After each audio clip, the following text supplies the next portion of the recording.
Since 2023, the market for weight loss drugs has been expanding in a big way. Industry experts now say annual sales could hit $150 billion by 2033, which would make losing weight one of the world's largest pharmaceutical markets.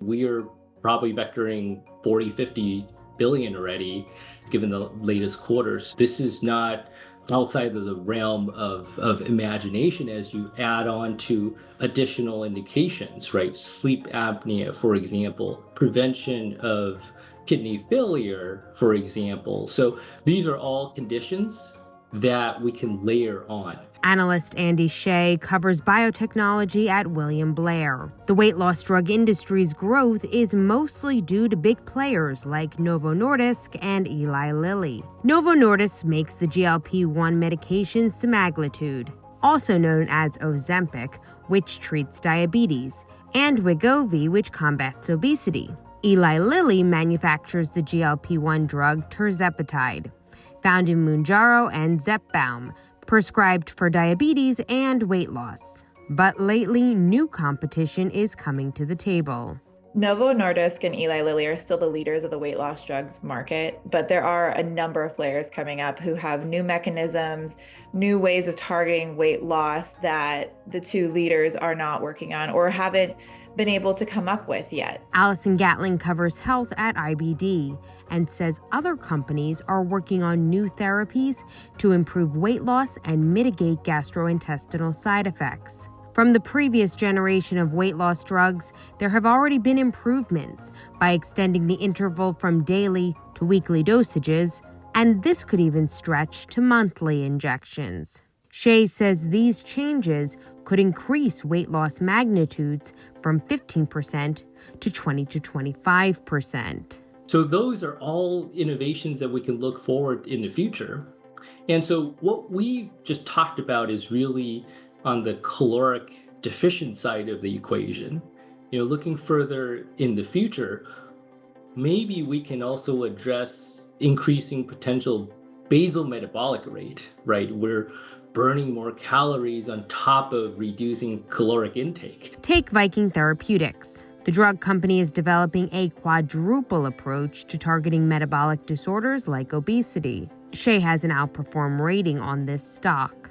First, it's testing a combination drug to control blood sugar and blood calcium levels with an under-the-skin injection called VK2735 to improve feeling full and slow how the stomach empties. Trial candidates on 100 milligrams of VK2735 lost about 8% of their body weight after 28 days, the company announced at a November 2024 conference. This would rival Lilly's three-pronged obesity treatment known as retatrutide or Triple G.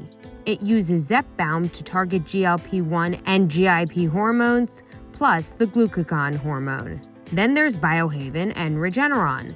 These companies are working on myostatin inhibitors to improve weight loss composition to lose a greater proportion of body weight from fat as opposed to muscle. Additionally, Pfizer, AstraZeneca, Roche, and Amgen are all working on obesity and weight loss treatments of their own. Recent IPO BioAge is a new entrant on the scene and is looking to tackle obesity with therapeutics for metabolic diseases. Maintaining lean muscle mass is essential for health and longevity, but losing it with GLP-1 drugs has been a big problem for Novo Nordisk and Eli Lilly.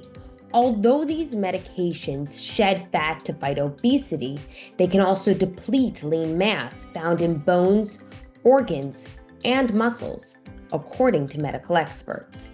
So if somebody can figure that out, that will be a real threat to Eli Lilly and Novo Nordisk. Another challenge for these companies has been keeping up with the growing demand for these weight loss drugs. We're seeing a lot of supply challenges, both from Eli Lilly and Novo Nordisk. Obviously the demand is just overwhelming versus the ability they can supply to market. For patients struggling to get a hold of weight loss medication, either because of supply constraints or the steep cost of the drug, which experts say can run over $1,000 a month, they've been turning to compounding pharmacies. Medicare is still prohibited by law from covering some drugs that treat obesity. However, in June 2024, legislation was introduced in Congress to change that.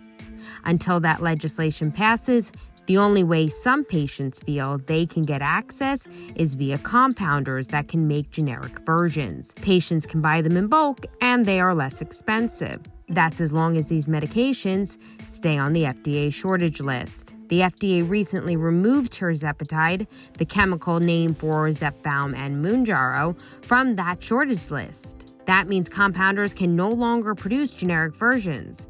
However, the FDA is currently facing a lawsuit, meaning that compounders can make tirzepatide in the short term. But if this changes and patients can't purchase the drugs because of availability or cost, they will likely regain the weight very quickly, Gatlin explains. When you regain weight rapidly after coming off a GLP-1 based drug, it tends to be fat. And that's not good for our bodies. That leads to a condition called sarcopenia, which means that the overall strength of our body is not as good. And in older people, that's particularly problematic.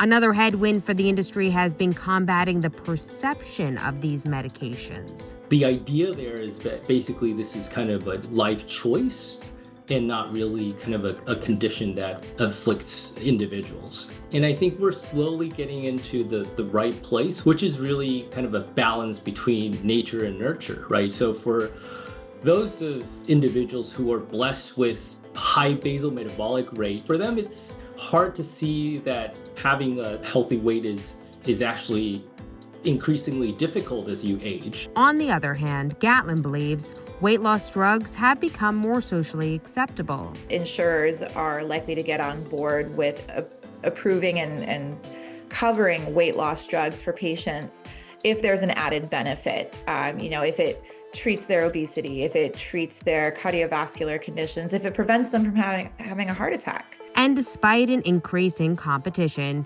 field leaders Novo and Lilly's pockets won't likely thin out just yet, says Gatlin. I think it'll be really hard for new players to compete against Novo Nordisk and Eli Lilly because they have such a big moat already. They have such big market share. Gatlin says for investors, the weighty battle for weight loss supremacy is... It's a really hot space, so investors are definitely paying attention to it. But it's still too early to tell who will come out the ultimate heavyweight champion. For Investors Business Daily, I'm Meredith Heyman.